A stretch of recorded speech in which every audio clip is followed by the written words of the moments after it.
नमस्कार मित्रांनो. 27 वर्षानंतर बीजेपी आपलं जिंक्स तोडून दिल्लीमध्ये पुन्हा एकदा जिंकून आली. या जीत नंतर खूप लोकांना वाटत होतं की दिल्लीचा नवीन सीएम परवेश वर्मा असणार आहेत. पण असं नाही झालं. दिल्लीचा नवीन सीएम रेखा गुप्ताजीला बनवला गेला आहे. रेखा गुप्ताजी कोण आहेत याची ओळख करण्यापूर्वी चॅनलला सबस्क्राईब करायला विसरू नका. 1991 मध्ये जेव्हा दिल्लीची पहिल्यांदा लेजिस्लेटिव्ह असेंब्लीची मागणी पी.व्ही. नरसिंह रावनी अप्रूव्ह केली होती, त्यानंतरपासूनच दिल्लीची पहिली महिला सीएम सुषमा स्वराज होत्या. पण त्या मात्र 52 दिवसासाठीच सीएम राहिल्यात. त्यानंतर एका लंब्या 15 वर्षाच्या दिल्लीवासात शीला दीक्षितजी दिल्लीच्या सीएम होत्या. आणि जेव्हा केजरीवालजी तिहारवासात गेले होते, तेव्हा 152 दिवसासाठी दिल्लीची काळजी आतिशीजींनी घेतली होती. आता ती घेतली की नाही ती दिल्लीच्या लोकांना माहित आहे जास्त चांगल्याने. अशा प्रकारे रेखाजी ह्या दिल्लीच्या चौथ्या महिला सीएम आहेत.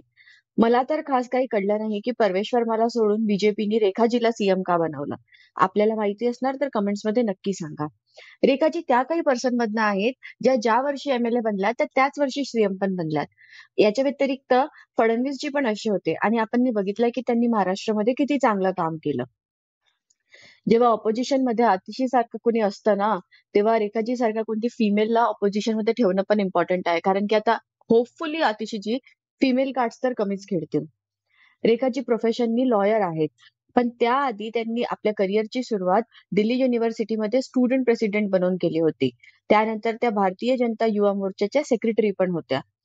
त्यांची इलेक्टोरल एंट्री 2007 मध्ये नॉर्थ प्रीतमपूर मधनं म्युनिसिपल काउन्सिलर बनून झाली होती.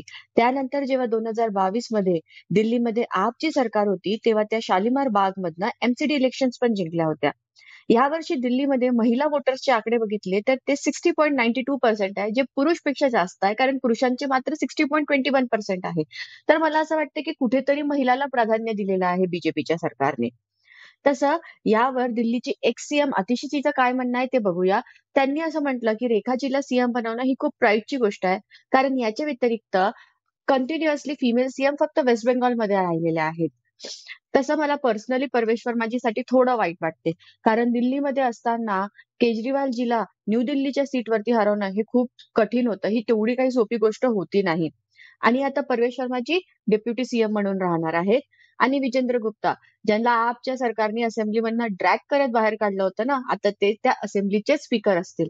याबद्दल तुम्हाला काय वाटते ते मला सांगा. तुमचे विचार मला नक्की कळवा. आणि व्हिडिओ आवडला असेल तर लाईक आणि शेअर नक्की करा. धन्यवाद.